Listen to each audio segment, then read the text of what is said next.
Salut, c'est Loz, j'espère que tu vas bien. Donc aujourd'hui dans cette vidéo, je vais te parler de martingale et de bankroll et je vais te faire les parallèles entre les deux et te dire selon nous, selon moi, quelle est la meilleure méthode à appliquer dans les paris sportifs pour faire des revenus sur le long terme. Donc déjà pour ceux qui ne savent pas ce que c'est une martingale c'est le fait de miser x2 après qu'on ait perdu un pronostic. Donc je vais donner un exemple tout de suite.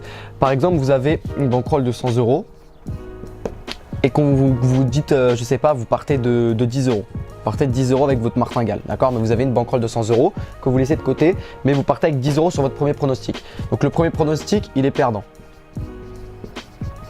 D'accord? Donc ce que vous allez faire, c'est que vous allez mettre x2 sur le prochain pronostic. Donc x2 de votre première mise. Votre première mise, c'était 10 €. Donc là, vous allez mettre 20 € parce que vous faites x2. D'accord? Imaginons que ce pronostic est encore perdant. Ce que vous allez faire, encore une fois, c'est faire x2 sur le précédent, la précédente mise. Donc là, c'était 20 €. Là, vous allez mettre 40 €. D'accord? Et là, imaginons que c'est perdant. Vous avez perdu 3 pronostics d'affilée. Comment vous faites pour le quatrième? Parce que là, vous êtes censé prendre 80 €. Mais ça veut dire que déjà en 3 paliers, vous avez déjà perdu l'intégralité de votre bankroll. Donc ça veut dire si vous n'avez pas une stratégie précise pour la martingale, à mon sens, vous allez toujours perdre de l'argent.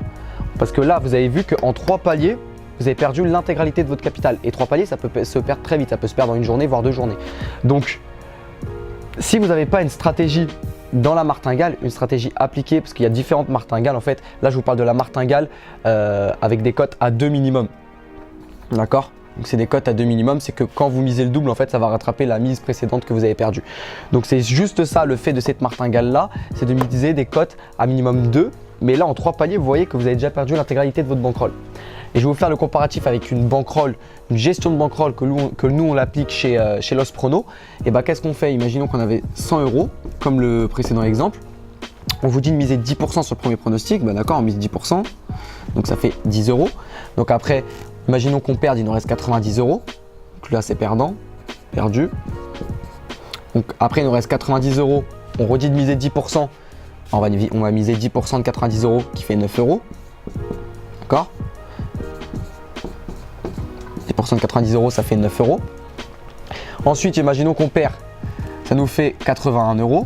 D'accord? Et ainsi de suite. En fait, ici, vous êtes beaucoup plus sur le long terme. Et avec cette technique-là, vous réduisez vachement la variance.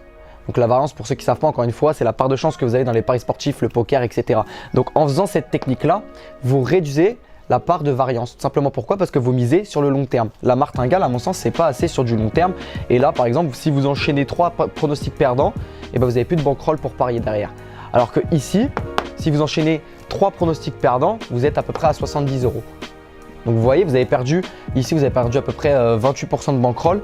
Et ici, vous aurez perdu l'intégralité de votre bankroll en 4 pronostics. Donc voilà, à mon sens, pour moi, il est beaucoup plus judicieux d'utiliser cette technique-là. Pourquoi? Parce que tout simplement, comme je vous dis à chaque fois, ça réduit la variance et grâce à ça, vous allez pouvoir optimiser vos résultats sur le long terme. Donc voilà, j'espère que cette vidéo vous aura plu. Si vous avez aimé, n'hésitez pas à liker la vidéo. Si vous avez des questions, n'hésitez pas à les poser dans les commentaires ou sur nos réseaux sociaux, Snapchat et Instagram comme d'habitude. Et puis je vous souhaite une bonne journée. C'était Loz Prono. Ciao, ciao.